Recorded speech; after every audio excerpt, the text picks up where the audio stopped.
बोल जयकारा बोल मेरे श्री गुरु महाराज की जय। श्री परमहंस गुरुदेव जी निराकार साकार,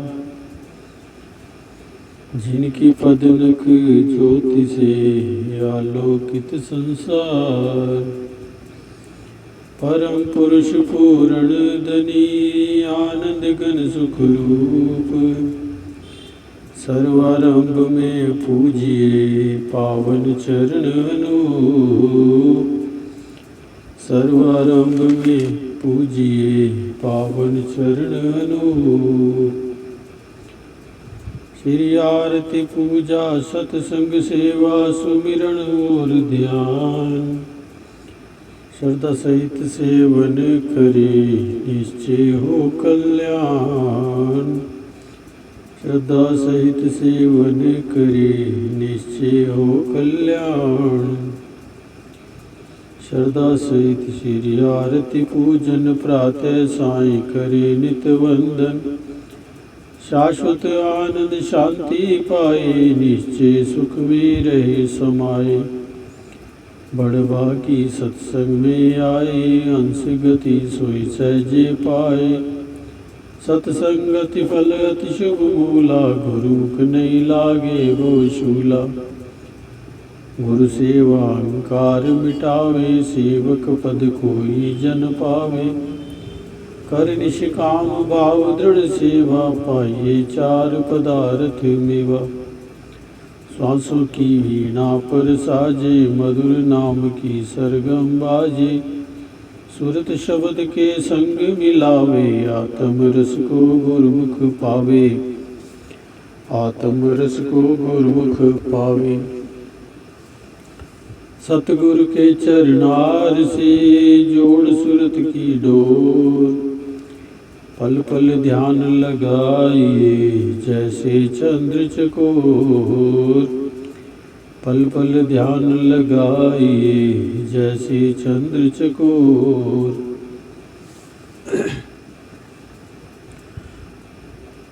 बोलो जयकारा बोल मेरे श्री गुरु महाराज की जय।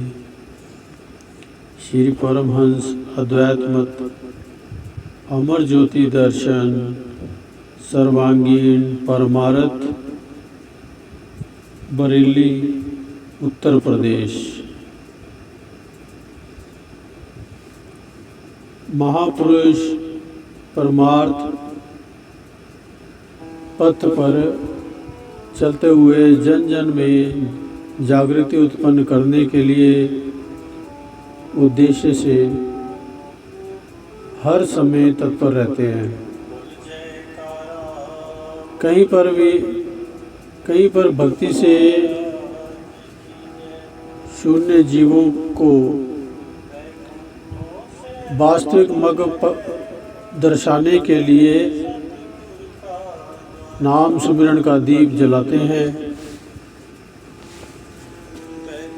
सत्संग के प्रवाह से नव चेतना का संचार हृदय में भरते हैं। कहीं कहीं पर अपने पुरातन संस्कारी जीवों को भेजकर अमर सत्यता का संदेश सुनाते हुए पुनः स्वयं नव उत्साह एवं नई स्फूर्ति से इस मग पर दृढ़ रहने का संचालन करते हैं।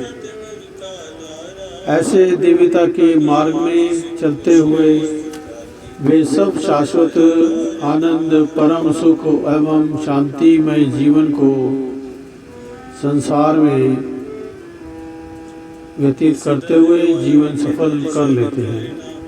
श्री परम दयाल जी ने टेरी, बन्नू, लक्की मरवत में ऐसा भक्ति का प्रवाह चलाया। संस्कारी रूहों को सेवा नाम सुमिरन का अमृत रस पिलाया कि उनके जीवन में अद्भुत आनंद समा गया। सन 1947 में जब भारत का बंटवारा हुआ तो वहाँ से 20-22 परिवार इकट्ठे ही भारत में आए। कुछ समय अम्बाला में रहकर पुनः उन्हें उत्तर प्रदेश बरेली में सरकारी क्वार्टर मिले।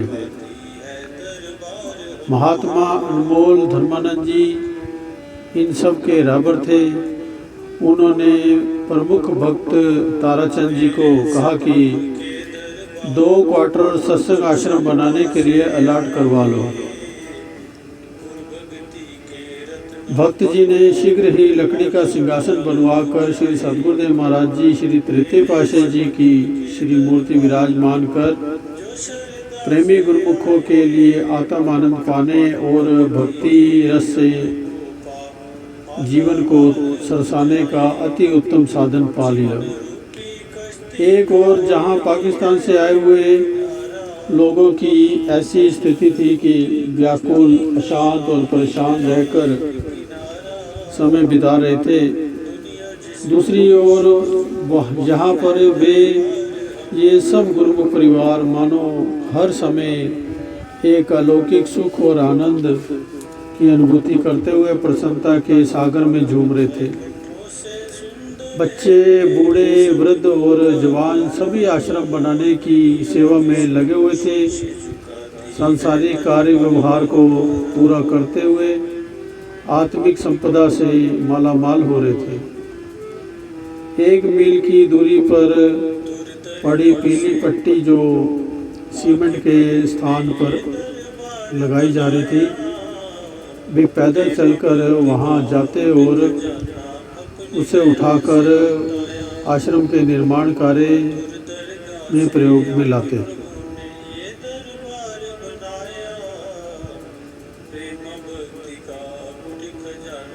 उन्हीं दिनों मॉडल टाउन गुरुद्वारे में अमृतसर से एक ज्ञानी जी आए थे। उन्होंने संगत के बीच में कहा कि सेवा का सच्चा भाव देखना है तो साक्षात श्री आनंदपुर के सेवकों में देखो,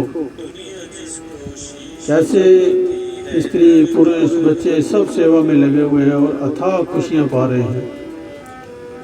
इस प्रकार कुछ ही दिनों में वहां पर दोनों समय की श्री आरती, पूजा एवं सत्संग का कार्यक्रम आरंभ हो गया।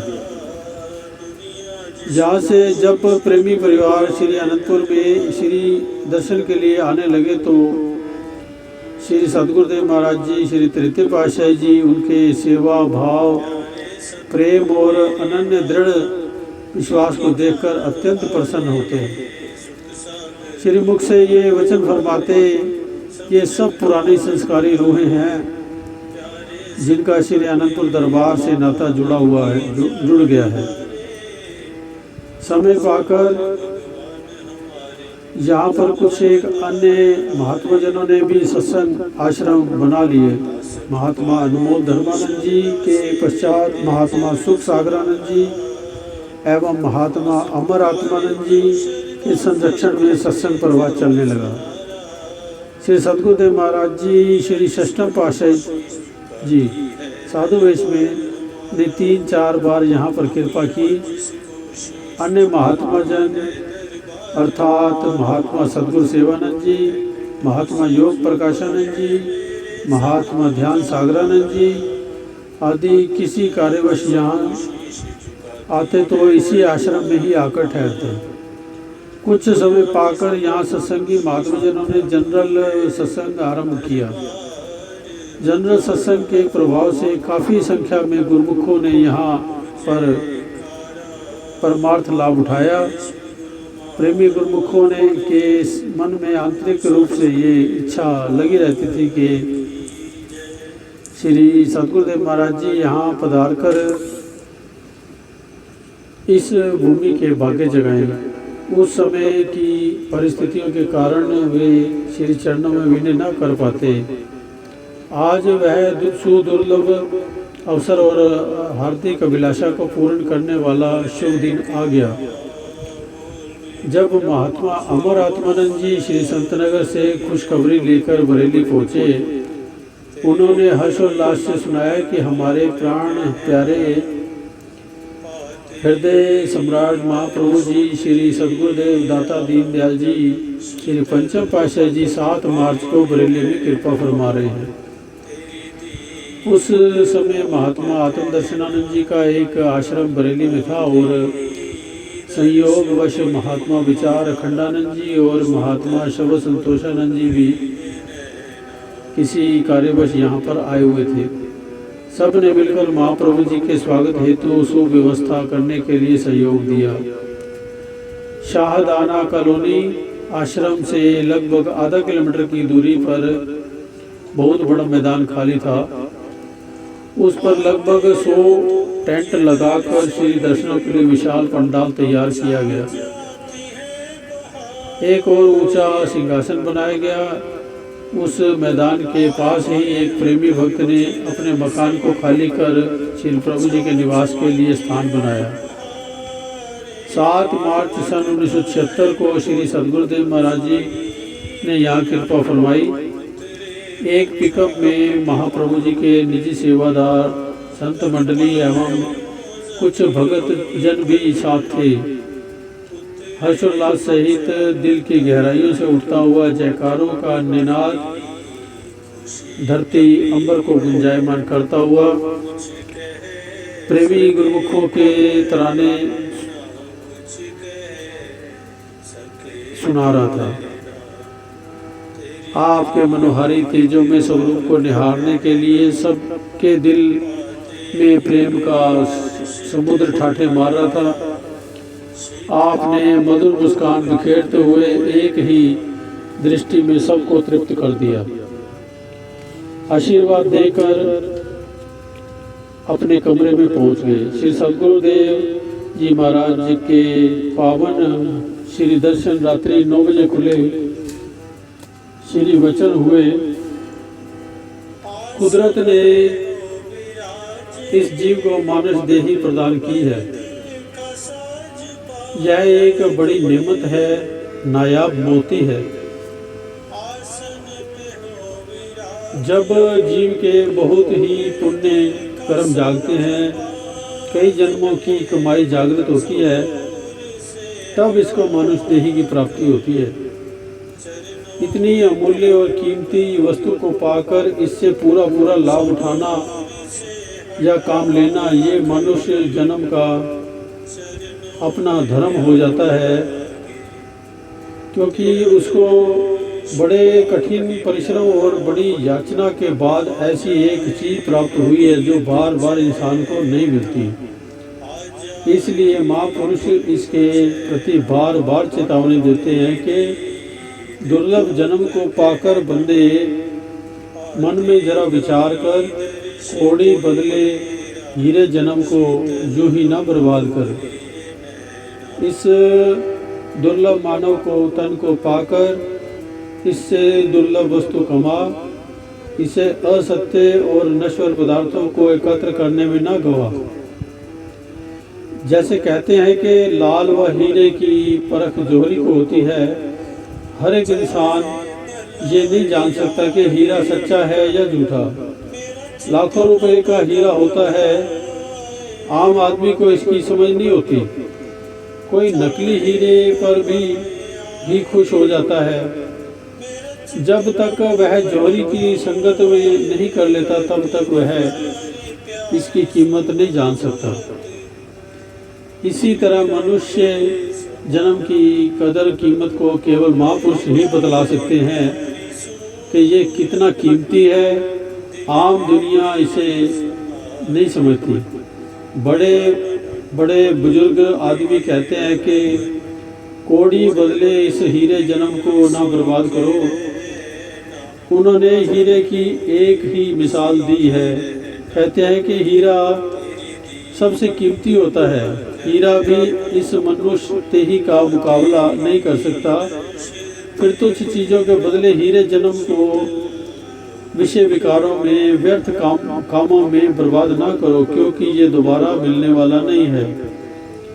एक चीज कड़ी साधना, कड़ी मेहनत के बाद मिली हो, जब वह मिल जाए तो यदि उसका सही प्रयोग ना कर सके, सही लाभ ना उठा सके, तो जीव की कितनी बड़ी नादानी है। इसलिए महापुरुष इसको चेतावनी देते हैं कि तेरे पास जो ऐसा दुर्लभ अवसर हीरा है, उससे क्या काम ले रहा है। इसको पाकर तू वो कमाई कर जो तेरे साथ जाए और तुझे सुख दे सके। भक्ति वाली कमाई ही सच्ची व नेक कमाई है। भक्ति सुख का मूल है। भक्ति सुख की खान, जाके हृदय भक्ति बसे, पावे पद निर्वाण। भक्ति ही सब सुखों को प्रदान करने वाली है। जिसके हृदय में भक्ति का वास हो जाता है वह ही मोक्ष पद को प्राप्त करता है। उसका आवागमन का चक्कर समाप्त हो जाता है। इस जन्म को सकारत करने के लिए मालिक की बंदगी करो, ताकि तुम्हारा ये जन्म भी सुख से बीते और परलोक भी सुहेला हो जाए। श्री वचनों की अनमोल पूंजी को पाकर, मनुष्य तन की दुर्लभता को जानकर सब गुरुमुखों के हृदय में भक्ति का सच्चा धन एकत्र करने की लालसा उत्पन्न हो गई। उन्होंने अपने जीवन को सही मूल्य जानते हुए श्री वचनानुसार जीवन जीने का संकल्प किया। अगले दिन 8 मार्च को प्रातः संगत एवं प्रेमी परिवारों को मत्था टेकने का अवसर मिला। साय समय सर्वप्रथम शाहदाना आश्रम में कृपा की। प्रमुख भक्त ताराचंद जी एवं सहयोगी भक्तों को इस आश्रम का पुनर्निर्माण करने के लिए फरमाया कि यहाँ 1-1 इंच मोटी सीलिंग करवा दो। आश्रम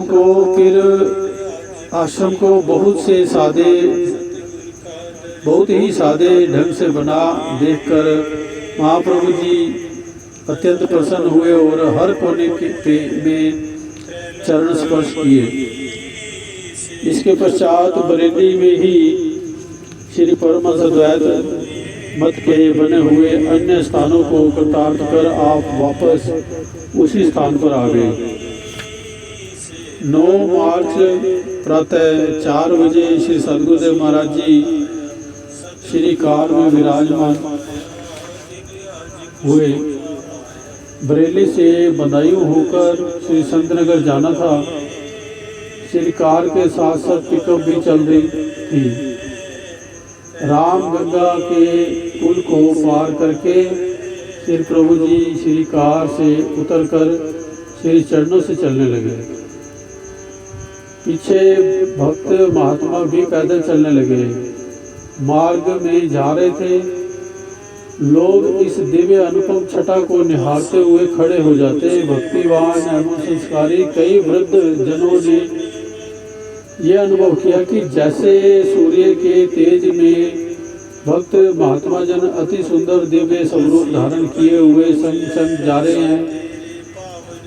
उनके मन में एक ही ऊक उठी कि शायद यही परमात्मा का अलौकिक स्वरूप है, जिसकी छटा से प्रभावित हो रहे हैं।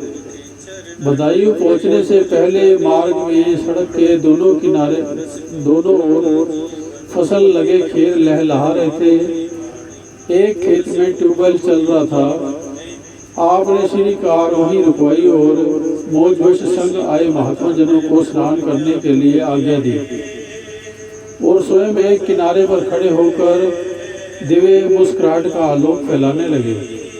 कितने ही किसान हाथ जोड़कर इस अद्भुत दृश्य को देख रहे थे। आपने उन सब किसानों को पास बुलाकर प्रसाद दिया और सबको आशीर्वाद देकर श्री कार में विराजमान होकर बदायूं से होते हुए श्री संत नगर की ओर प्रस्थान किया। कुल्लू, हिमाचल प्रदेश। प्रेम मूर्ति करुणा अयन श्री सद्गुरुदाता दयाल जी श्री पंचम पातशाह जी महाराज ने हिमाचल की धरती को पावन बनाने और गुरु प्रेमियों के भाग्य जगाने एवं जनसाधारण जिज्ञासुओं को मानव जन्म का लक्ष्य दर्शाने के लिए कुल्लू जाने का प्रोग्राम बनाया। वहाँ पर केवल महात्मा परम दयानंद जी का अखाड़ा बाजार में एक आश्रम था। कुछ प्रेमी परिवार श्री अनंतपुर दरबार से जुड़े हुए थे। वहाँ महात्मा जन एवं बाइयाँ सत्संग के लिए जाया करते थे। महाप्रभु जी ने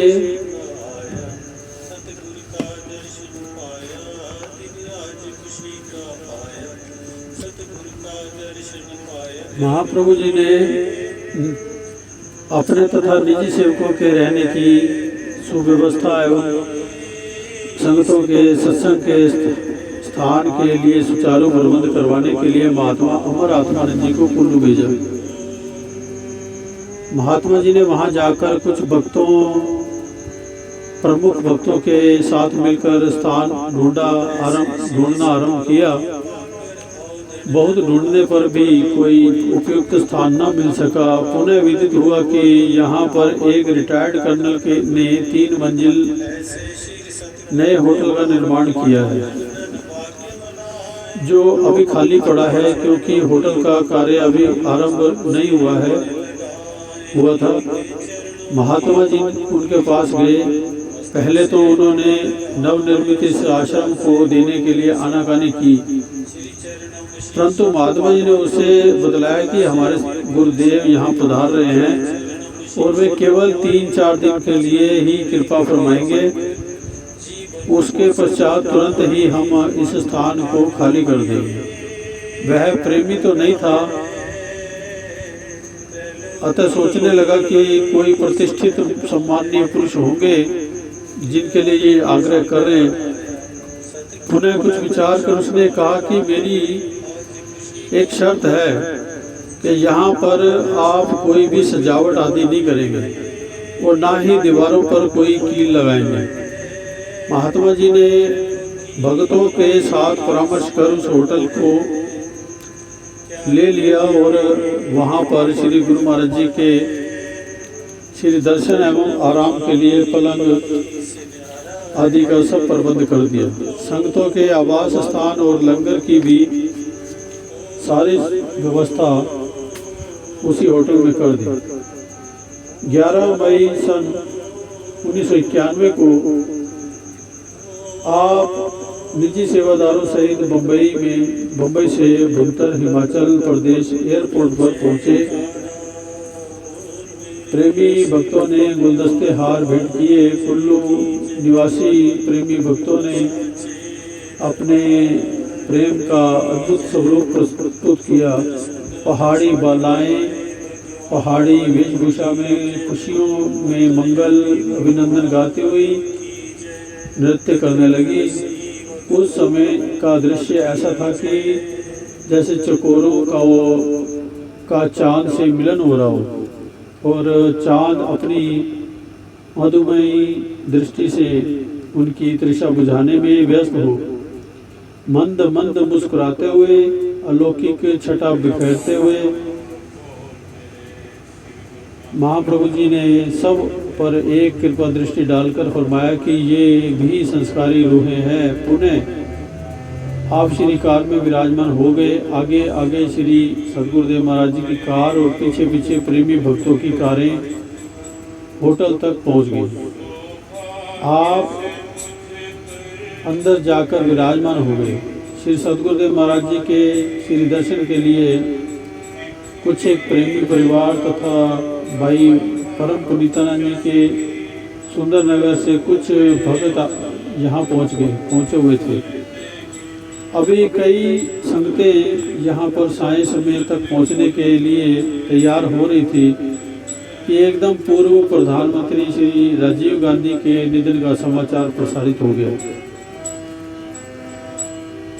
चक्का जाम हो जाने के कारण संगतों को होटल में पहुंचने तक असुविधा हो गई, जिससे सब प्रेमी यहाँ ना पहुंच सके। मन ही मन श्री दर्शन की भावनाओं को गुप्त रूप से श्री चरणों में पहुंचाने लगे। महाप्रभु जी ने ये क्या लीला रचाई और किस प्रकार ऐसे समय में भी वहाँ पर सबको श्री दर्शन एवं सत्संग से निहाल व मालामाल किया। परवाने भी जहाँ दीपक जल रहा हो वहाँ पर पहुँचने का मार्ग नहीं पूछते, वे रोशन मीनार पर पहुँच कर ही दम लेते हैं। साय समय श्री दर्शन खुले, उसी समय जोगिंदर नगर से 20-25 गुरमुख आड़े टेढ़े रास्तों से गुजरते हुए श्री चरणों में पहुँच गए। कुछ प्रेमी पहले वहाँ पर मौजूद थे। उस होटल का मालिक भी परिवार सहित यहाँ पहुँच गया। श्री प्रभु जी ने प्रवचन फरमाए। गोस्वामी तुलसीदास जी अपनी वाणी में इस प्रकार लिखते हैं, मोल 14 भुवन को एक श्वास है तोय। मोल 14 भुवन को एक श्वास है तोय, ऐसे धन रघुनाथ को तुलसी व्यर्था न कोय। प्रत्येक महापुरुष ने अपनी अपनी वाणी में श्वासों का मूल्य बताया है, परंतु अर्थ व उद्देश्य सबका एक ही है। जैसे कीमते यक नफस अस्त हर दो जहां, गोहरे नायाब शुद्ध रायगा। प्राचीन युग में 24 घंटे में 21,600 श्वास खर्च होते थे, परंतु कलयुग में क्योंकि विषयों की प्रबलता है, इसलिए इसे 24,000 श्वास 24 घंटे में खर्च हो रहे हैं। जब एक श्वास का दाम त्रिलोकी है तो 24,000 श्वासों का मूल्य कितनी त्रिलोकियां बनी, जो दिन रात हाथों से निकलती जा रही हैं। इस प्रकार मानव जीवन की अमूल्य पूंजी लूटती जा रही है। प्राय संसारी जीव संसारिक कार्य व्यवहारों में इतना व्यस्त हैं कि इनको अपने अमूल्य जन्म की कीमत का पता ही नहीं है। शारीरिक धंधों एवं विषयासक्ति के कारण वे असावधानी का शिकार बन गए हैं। मोह माया की दलदल में उनका दुर्लभ अनमोल हीरा जन्म व्यर्थ नष्ट होता जा रहा है। सर्वसाधारण जीवों और गुरुमुखों का मेल नहीं है। संसारी जीव तो रात दिन काल और माया के चक्कर में पड़कर हाय हाय कर रहे हैं। उनकी सेवा सुरती काम क्रोध लोभ मोह अहंकार एवं विषांतता की पकड़ में आ गई है। उन्होंने कुटुंब परिवार महल माड़ियाँ धन ऐश्वर्य एवं संसार के अनित्य पदार्थों को अपनी संपत्ति समझ रखा है। इसी में ही उनकी संतुष्टि और ममता है। तनिक सोचो कि अंत में इसका परिणाम क्या होगा। महाबली रावण और कारू के इतिहास पर दृष्टिपात करो, अंत में उनके पल्ले क्या पड़ा। इस जगह आकर रहे ना जो बड़े सुल्तान थे, जा समाये खाक में वो जो नवाबे खान थे। ताज जरी से जुड़े यूं चमकते थे बरकवश, हर तरह से उनके पास जिनके ऐश के सामान थे। 4 दिन नौबत बजाकर अपनी अपनी चल दिए, चाहे दानिशमंद थे या कि वो नादान थे। नेक नामी ले गए वे कर गए जो नेक काम, हो गए बदनाम वे जिनके पहुँचते नुकसान थे। प्रकृति का नियम अटल है, इसमें किसी का पक्षपात नहीं और ना ही वहाँ अनीति है। प्रकृति तो दूध का दूध और पानी का पानी कर दिखाती है। ये देखकर भी संसारी लोग दिन रात मायावी धंधों में व्यस्त हैं और उन्हें 1 मिनट का भी अवकाश नहीं मिलता कि आत्मिक उन्नति की ओर ध्यान दें।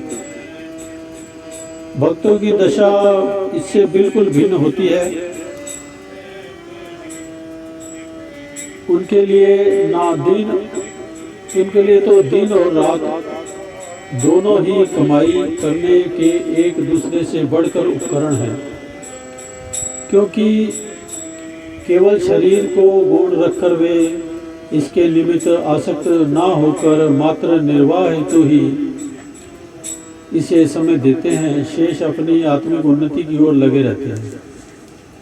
पूर्ण सत्पुरुषों का मिल जाना सुगम नहीं। इस स्वर्णिम अवसर से गुरुमुख पूरा लाभ उठाते हैं।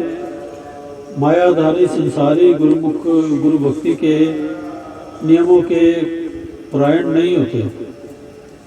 जो गुरुमुख सदगुरु की मौज और आज्ञा में चलते हैं, उनको जो आत्मिक ज्ञान के लाभ की प्राप्ति होती है वह असीमित है।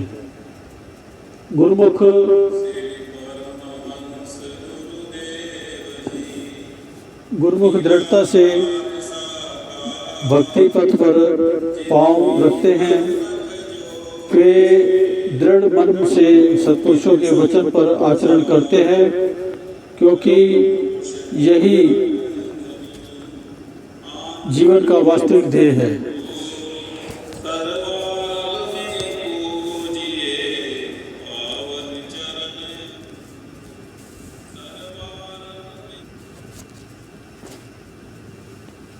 वहां बैठे सभी प्रेमी जनों के हृदय में महापुरुषों की कल्याणकारी वाणी सुनकर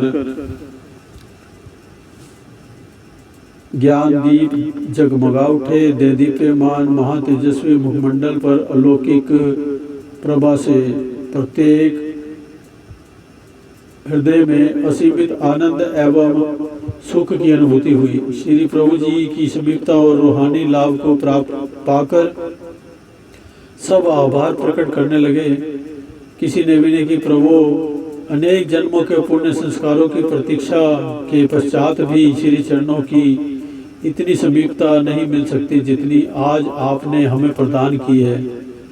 किसी ने भी नहीं कि प्रभु दर्शन की लालसा आत्मा की पिपासा बनकर व्याकुल रहती है। आपने अपनी असीम कृपा करते हुए एक ही दृष्टि में उसे पूर्ण कर दिया है। प्रेमी गुरुमुखों के इस भक्ति प्रेम के उद्गारों को सुन मुस्कुराते हुए फरमाया, ये सब आपकी दृढ़ आस्था और प्रेम भक्ति का ही फल है। नाम सुमिरन, सत्संग तथा सेवा को जीवन का उद्देश्य बनाओ, जीवन पर्यंत खुशियां मनाओ। श्री प्रभु जी उस होटल के मालिक की ओर निहार रहे थे। उसके अंतर में नवचेतना का ऐसा संचार हुआ कि जैसे उसने प्रत्यक्ष परमात्मा के ही श्री दर्शन कर लिए हों। वह कभी आंखें बंद करके अंतर्मन में झांकता, कभी मस्तक पर देखता और कभी आंखें खोलकर सन्मुख विराजमान इस दिव्य ज्योति महाप्रभु जी के श्री दर्शन करता।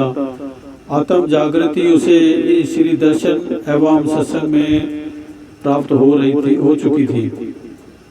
उसने श्री चरणों में आकर विनय की, प्रभु मेरी भूल को क्षमा करो।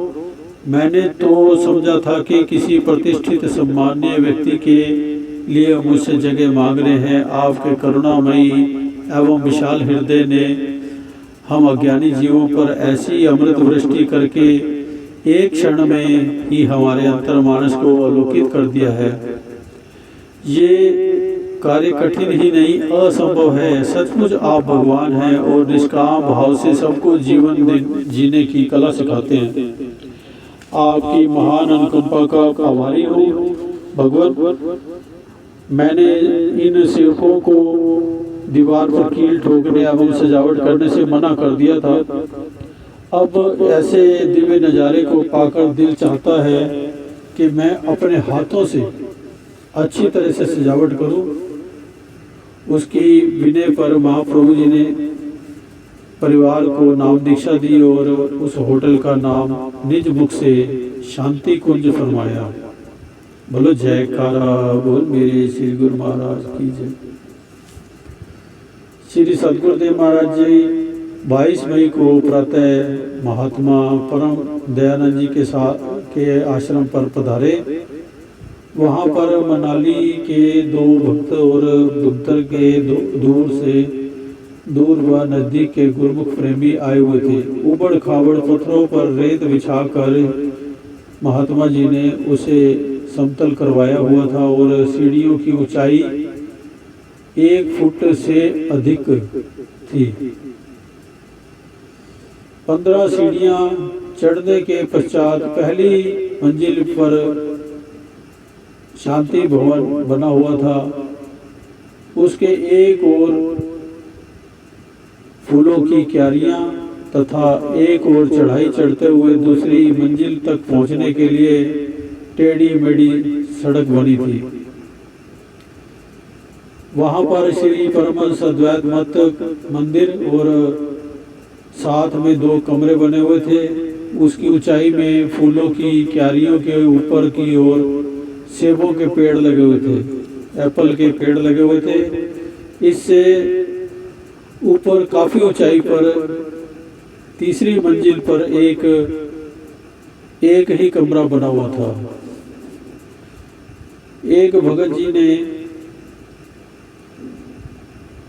इस आश्रम की फोटो दिखाते हुए नतमस्तक हो विनय की, महाराज जी इस स्थान पर ऊपर चढ़ना बहुत मुश्किल होगा, आप यहीं से ही आशीर्वाद देकर हमें कृतार्थ करें। उसी समय वर्षा की मंद मंद बौछार होने लगी। महाप्रभु जी ने मुस्कुराकर फरमाया, भगत जी जहाँ पर श्री परमहंस मंदिर में महान विभूतियाँ विराजमान हो वहाँ पर कठिनाई कैसी।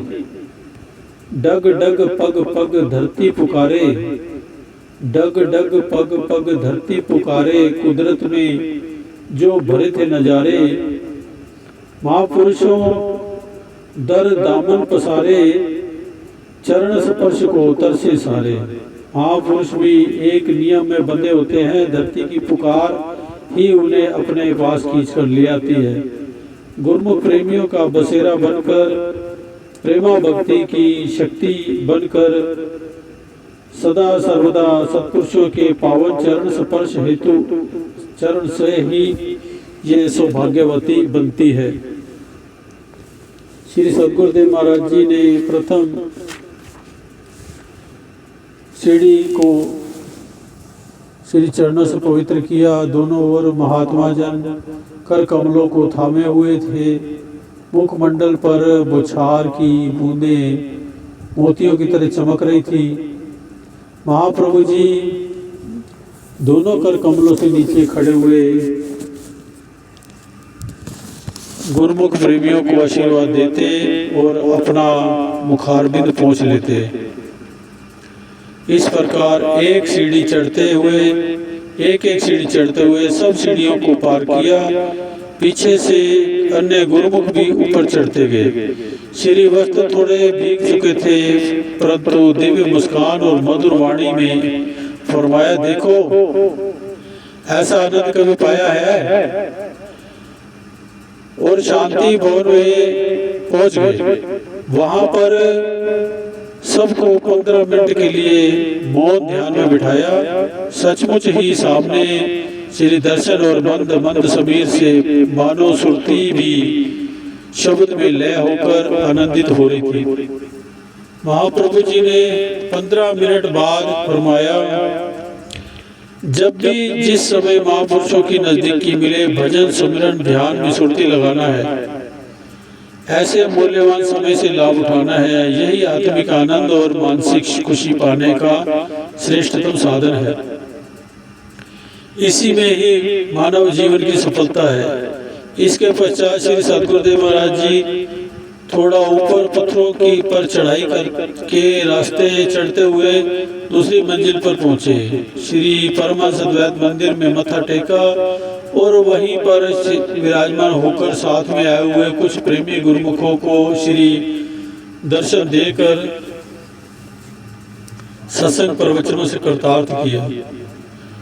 आपने पूछा, महात्मा जी ये इतनी ऊंचाई और शहर से दूर आश्रम बनाया है, यहाँ पर कोई पहुँचता भी है या नहीं? एक भगत जी ने खड़े होकर विनय की, प्रभु यहाँ पर महात्मा जी कोई भी त्योहार मनाते हैं तो बुजुर्ग गुरुमुख भी ऐसे सीढ़ियां चढ़ते हैं जैसे 16-17 वर्ष का कोई युवक चढ़ाई चढ़ रहा हो। ये सब महापुरुषों की शक्ति ही है। यहाँ पर आकर सत्संग व सेवा का भी भरपूर लाभ उठाते हैं। महात्मा जी एवं संगत ने महाप्रभु जी के शुभ आगमन की खुशियों के गीत गाए। स्थान चाहे छोटा था, परंतु प्रेमी श्री दर्शन का मधुर रसपान करते हुए प्रेम विभोर मंत्र मुग्ध से हो रहे थे। हर एक परिवार के साथ उनके हृदय की भावना को जानते हुए उसी अनुरूप ही प्रवचन करते हुए उन्हें सरसा रहे थे। उनमें से कुछ सदस्यों ने विनय की, स्वामी जी आपने कैसे जान लिया कि हमारे दिल में ऐसे विचार चल रहे हैं? बिना कुछ पूछे ही हमारे अंतर की जानकर हृदयों में असीम आनंद और खुशियां भर दी हैं। पुनः उन सब ने अपने अपने घरों को पवित्र करने की विनय की। महाप्रभु जी ने आश्रम में बने बगीचे और कमरों को कृतार्थ किया। सब गुरुमुखों के लिए नाश्ते का प्रबंध था। सब ने प्रेम श्रद्धा से भोजन ग्रहण किया। पुनः कार में विराजमान होकर फरमाया कि पहले राजा महल की ओर चलो। वहाँ एक भगत जी के घर कृपा की और मौज पूछा कि ये आपका अपना घर है? भगत जी ने विनय की, स्वामी जी ये मकान किराए पर लिया हुआ है। प्रभु जी ने उसी समय फरमाया कि अपना घर बड़ा बनाना। उन प्रेमियों की इतनी हैसियत भी ना थी, परंतु वचनानुसार कुछ समय पाकर उनका बहुत बड़ा मकान बन गया। महाप्रभु जी ने सब भक्तों के घरों में कृपा की। अपने प्यारे प्रभु जी को अपने घर में विराजमान हुआ देखकर भक्तों को हैरानी और खुशी की कोई सीमा ही नहीं रही। प्रेम मगन होकर श्री सद्गुरुदेव महाराज जी का आभार प्रकट करने लगे, जिनकी एक विनय पर ही त्रैलोकीनाथ ने उनके घरों को पवित्र कर दिया था। कुल्लू वाले सभी प्रेमियों को भक्ति सुधा रसपान करवाकर आपने मनाली की ओर प्रस्थान किया। वहां पर 5-7 प्रेमी परिवार श्री दर्शन के लिए आए। मनाली में कई स्थानों को कृतार्थ करते हुए वापस कुल्लू लौट आए। मार्ग में पुल को पार करने के लिए वन वे रोड एक तरफा होने के कारण इधर से महाप्रभु जी की कार पुल पर चढ़ चुकी थी और उधर दूसरी ओर से डीएसपी की कार सामने की ओर से आती हुई दिखाई दी। दोनों ने ही अपनी कारें उसी स्थान पर रोक ली। महापुरुष तो नम्रता का प्रतीक होते हैं, अतः उन्होंने भक्त पवन जी ड्राइवर को कार पीछे की ओर ले जाने के लिए फरमाया। उसने विनय की, स्वामी जी मेरी कार में तो स्वयं त्रिलोकी के मालिक विराजमान है, इसलिए मैं कार पीछे नहीं करूँगा। उसके मन में ये भाव था कि मेरे प्रभु तो कुल मालिक है और सामने से आने वाली कार में बैठे हुए डीएसपी का दर्जा तो बहुत छोटा है। इतने में उस डीएसपी को ऐसा प्रतीत हुआ कि सामने खड़ी कार में कोई प्रतिभाशाली तेजस्वी महापुरुष विराजमान है। उन्हें उसी समय आत्म जागृति के एक अलौकिक स्वरूप का आभास हुआ। वे कार से नीचे उतरे और दूर से ही दोनों हाथ जोड़कर कार में बैठ गए और अपने ड्राइवर को कार पीछे की ओर जाने के लिए आदेश दिया। महाप्रभु जी पुल पार करते हुए उस कार के पास से धीरे धीरे उसे आशीर्वाद देते हुए आगे बढ़ गए। महात्मा आत्म हीरानंद जी ने विनय की, प्रभु सुंदर नगर के आश्रम पर कृपा करें। श्री वचन हुए, यहाँ देखो ऊंची ऊंची पहाड़ियां, कल कल करती हुई नदियां तथा बाग बगीचे सब प्राकृतिक सुंदरता लिए हुए हैं। यही इसमें ही सुंदर नगर के दर्शन कर लो। इस प्रकार सबको कृतार्थ करते हुए श्री प्रभु जी भुत्तर एयरपोर्ट पर पधारे। वहां से विमान में विराजमान होकर बम्बई से होते हुए श्री प्रयागधाम की धरती को पवित्र किया। सूरत गुजरात। ये पाठ अगली बार पढ़ेंगे। बोलो जयकारा बोल मेरे श्री गुरु महाराज की जय। बोलो साची दरबार की जय। अंतर्यामी भगवान की जय। बोलो जयकारा बोल मेरे श्री गुरु महाराज की जय। आहे आसरो तुझे नाम जो, आहे आसरो तुझे नाम जो, दाता अमृत प्यार पंहिंजे प्यार जो, दाता अमृत प्यार पंहिंजे प्यार जो। आहे आसरो तुझे नाम जो, आहे आसरो तुझे नाम जो, दाता अमृत प्यार पंहिंजे प्यार जो, दाता अमृत प्यार पंहिंजे प्यार जो। निहारात मां ध्यान मेरा, निहारात मां ध्यान मेरा, बसी हृदय में तू सुबह शाम जो, बसी हृदय में तू सुबह शाम जो। कर कृपा तू सतगुरु स्वामी, तू कृपा जो सागर आहे। कर कृपा तू सतगुरु स्वामी, तू कृपा जो सागर आए। तू परमेश्वर तुम जो साई, सब खां वड्डो प्रभु दानी तू आई। तू परमेश्वर तुम जो साई, सब खां वड्डो प्रभु दानी तू आई, दानी तू आई।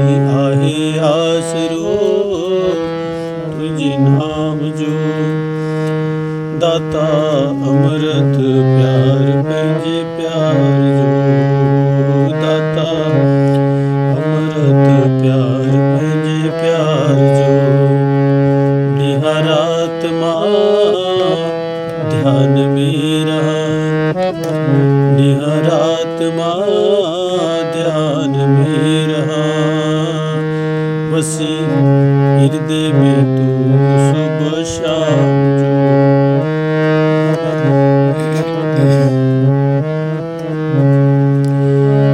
दिल जो हाल मां कैखे बुधाया, तो खास वाहे प्रभु कैखे पुकारिया।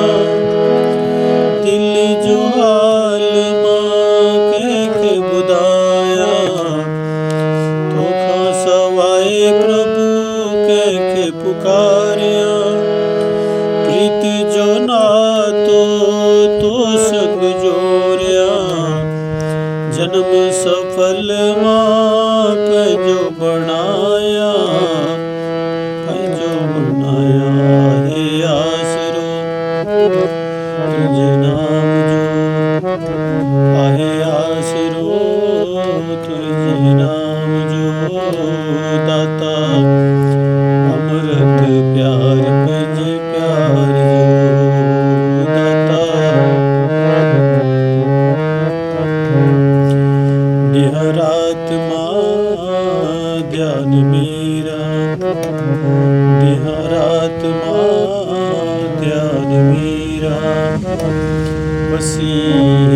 में तू सुबह शाम जो।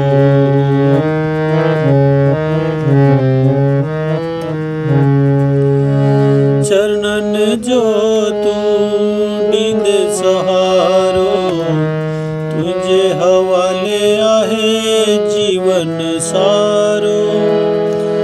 चरणन जो तू नींद सहारो, तुझे हवाले आहे जीवन सारो। तू मुझे प्राण खाबी प्यारो, दिल में फकत मुँह तोखे विहार्यो, तोखे विहार्यो। आहे आसरो तुझे नाम जो, दाता अमृत प्यार पंहिंजे प्यार जो। दाता ॾींहं रात मां ध्यान में रहां, ॾींहं रात मां ध्यान में रहां। वसी हृदय में तू सुबह शाम जो।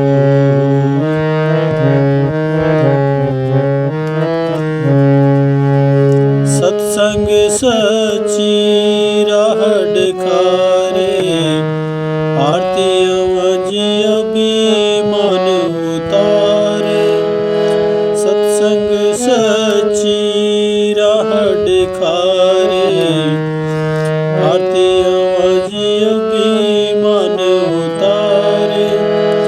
तुझी कृपा पार लगाए, नाम तुझो दुख दर्द मिटाए। तुझी कृपा पार लगाए, नाम तुझो दुख दर्द मिटाए, दुख दर्द मिटाए।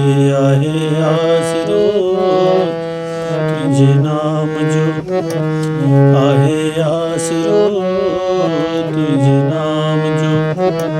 दाता अमृत प्यार पंहिंजे प्यार जो।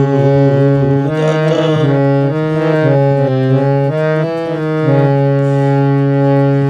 ॾींहं रात मां ध्यान में रहां, ॾींहं रात मां ध्यान में रहां। वसी हृदय में तू सुबह शाम जो। वसी